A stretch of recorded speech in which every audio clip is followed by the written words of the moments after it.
สวัสดีค่ะ Conservationist and filmmaker Karl Ammann has been working hard for the past 30 years to expose illegal wildlife trade all around the world.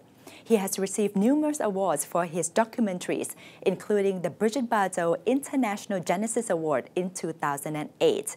He discusses the current situation on environmental crime.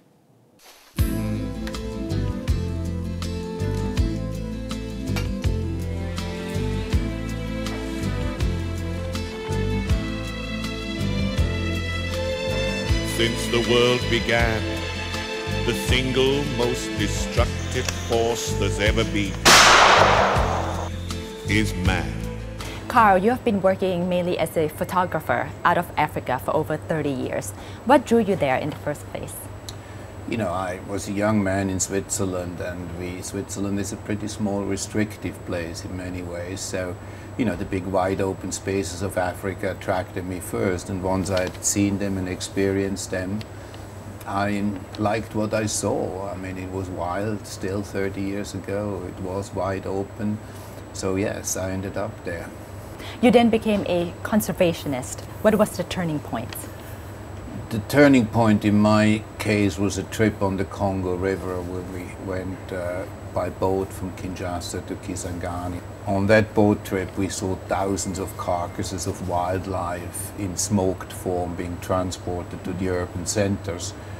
And I wasn't aware that bushmeat was such an issue till I saw that. And once I'd seen it, I decided, is this representative for the whole region, or just for this boat, or just for this river, or just for this part of Africa? And it turned out it was representative for the whole of Central Africa, the more investigative work I did. And the bushmeat crisis hadn't just started then, but had been going on for some time, and today it's recognized as one of the biggest threats to biodiversity in Africa. In the last decade, the Congo's elephant population has declined from an estimated 90,000 to 9,000. The eastern lowland gorilla from 15,000 to just 5,000. The northern white rhino from 30 to 0. And the hippo population of Virunga National Park from 30,000 to only a few hundred. Were you shocked? Yes, I was shocked when it all kind of came together, and as I said, I tried to shock the public with the imagery. It was harder than I thought. I think for a while I was accused of, you know, making it all up, or of sensationalizing the issue, but then I had a New York Times correspondent who traveled with me doing a big feature for their magazine. And once the New York Times ran with it and verified it with me on the ground, the world started accepting maybe it is a major problem. So that was about 10, 15 years ago. It's meant for local consumption or to be sold elsewhere? It's mostly, as I said, local consumption in the village, but the valuable parts now going to urban centers for the urban elite. And then there is quite a bit of export going on.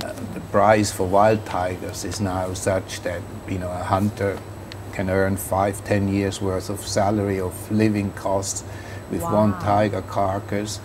So what stops him from, and they're not hunting them with a gun. What we documented on this trip, they blow them up with landmines. You know, they construct specific landmines. If they see tiger footprints somewhere, tiger goes past and gets blown up. But the money is in the bones, so the bones can still be sold for $15,000, $20,000, $30,000. Oh, I thought they want the skin.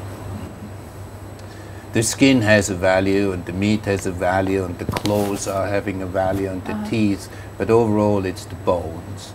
When people talk about tiger, they talk about an 18-kilo tiger, meaning the tiger has 18 kilos of bones, or a 15-kilo tiger, meaning this is a 15-kilo bone tiger.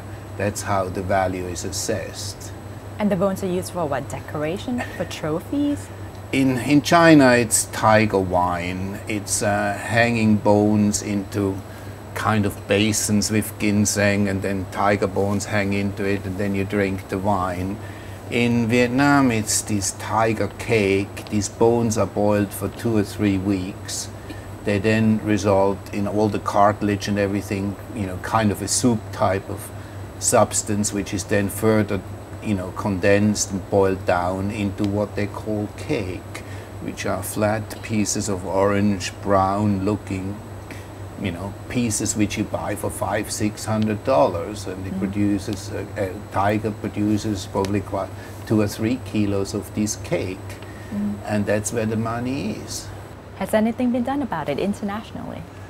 You know, there is a convention which is supposed to deal with all that, and I'm getting very frustrated with this convention because the parties to the convention, which includes 175 countries, they all use it as their excuse for doing something, but very little is happening. Very few countries get suspended for not doing what they're supposed to do under the convention. Of course, the Secretariat will tell you it's up to the individual member state to enforce the convention, but if those member states are not enforcing it, if there is no political will, then nothing happens. This is CITES that we're talking about. This is CITES, but the local enforcement of CITES by the Thai authorities is not targeting the kingpins. It's targeting the drivers and the lower guys. And they're going to be replaced very easily by the kingpins. And as such, I doubt anything will change. How bad is the situation of bushmeat trade today? I think it's as bad as it has ever been. In some areas, probably less than it was 10, 15 years ago, just because there's no animals left. I mean, we're talking about the empty forest syndrome. You can empty out the forest with intensive hunting in 5 to 10 years. And it's not just in Africa, it's in Asia as well. I mean, you know, you're down to maybe 200 or 300 tigers in this part of Asia, to a few hundred elephants. The rhinos down in Sumatra to 40 animals, and has mostly to do with poaching. Maybe not so much for meat as for trophies, but it's still people entering the forest, pulling out the gun, blasting things away, emptying the forest of biodiversity.